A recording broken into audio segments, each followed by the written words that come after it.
LTS, Let's Talk Sports. And of course, we're talking rugby. And joining me on the set right now is Jamal David Doyle. I knew I had the David before the Jamal. Yeah, well, that's okay. So welcome to the studio. Thank you. Now, we were talking earlier on, and before we went to the break, we were talking about the players that we have that are on at that international level. Yeah. Now, I know the World Cup is in the rugby is in 2015. Yes. Are we already? What are we there? Yeah. Are we?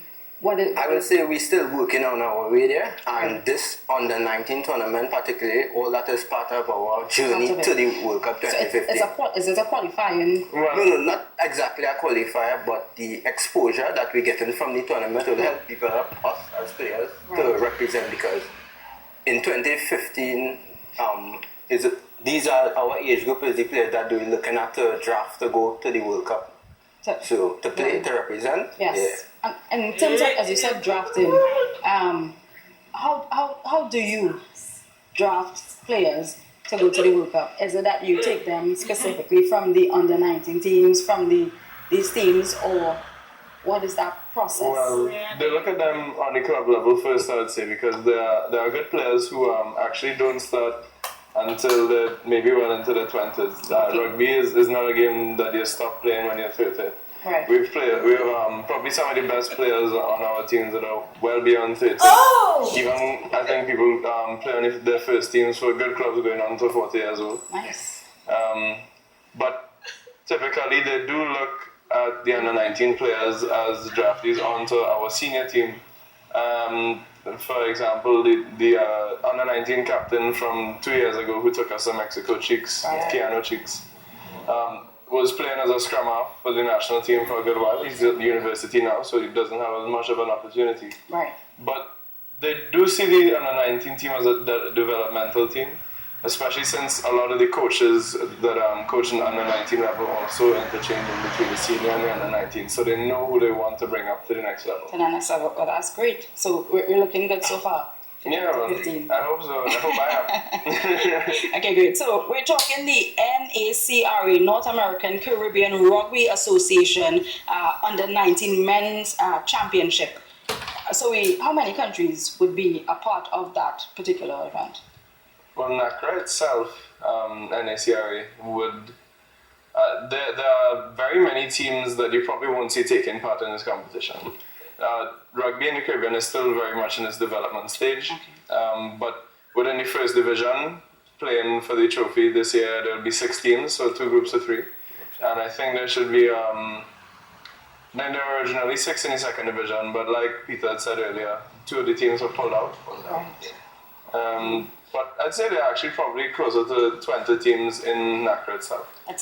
Okay, and what is the preparation like though for the under 19 team leading up to this? What are some of the things that you would do that you would not usually do for just an ordinary game?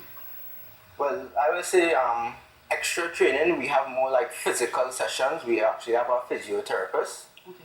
So we do more physical work, a little more, because that is something that we kind of lacked at our age, plenty unfit players. So they try to enforce more physical sessions with a gym physical. So I would say that was one that... You said at our age. So I know you're playing for the under 19. Yeah. I know that. At what age did you start? Well, I started playing rugby at age 11. 11. At age 11, yes. And I just started with the ranks with the YDO, that is the youth development, and I came up. I was introduced through my school, Tranquility, and I came up, and I was, after our tour to Barbados, I was introduced to tryout for the under 19 level, and I made it 2 years ago, and from then I was just wearing the cap and just coming up. And representing. Yeah. Now, he's exactly what Peter George Bacchus spoke about earlier on. You expect him to look a little bit bigger. And here he is.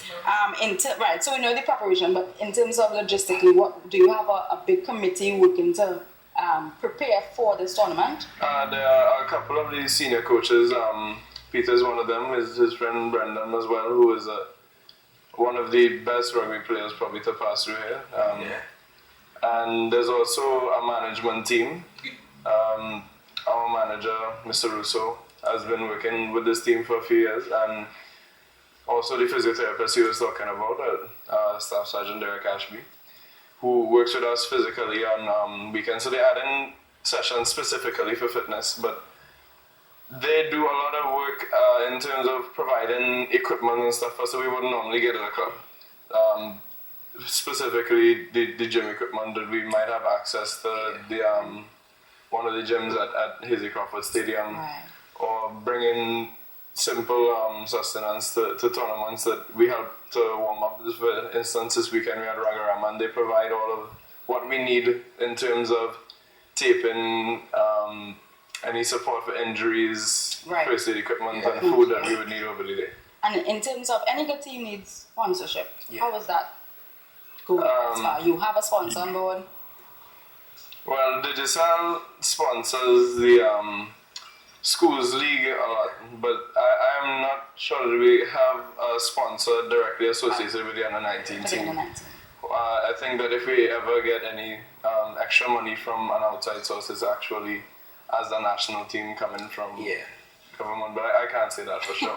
We just look forward to our association, our Trinidad and Tobago Rugby Association. We just look forward for them for the sponsor and support. They actually do try and fundraise to support themselves, since they it's not always easy to procure money otherwise, so they try and do their own fundraisers and keep themselves a good account so they can support their national teams in ventures such as this. Nice. And can you leave us with some numbers or some contact information just in case anyone says, hey, I want to sponsor these guys? Sure.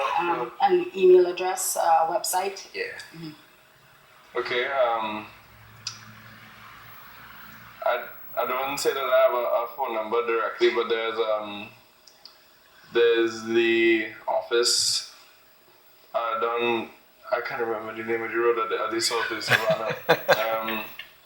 That's okay. Well, what I can say is we do have a Facebook group, a page, so you go and check it out on Facebook. And there's also a Nacra page that would have contact information. Yeah, so we have our contact information. If you type in Nacra, there's a full website available, multiple pages, and also contact information for anybody associated with the Trinidad branch. Yeah, you could also check online for our rugby association. We have a website, so you could check for the address and information, so you could contact them, and they will be able to, All right, sweet. Well, gentlemen, thank you again for being a part of the program, and all the best for the under-19 tournament. Thank you very much. We'll be right back. After this, you just might see me playing some football. Who knows? LTS. We'll be right back.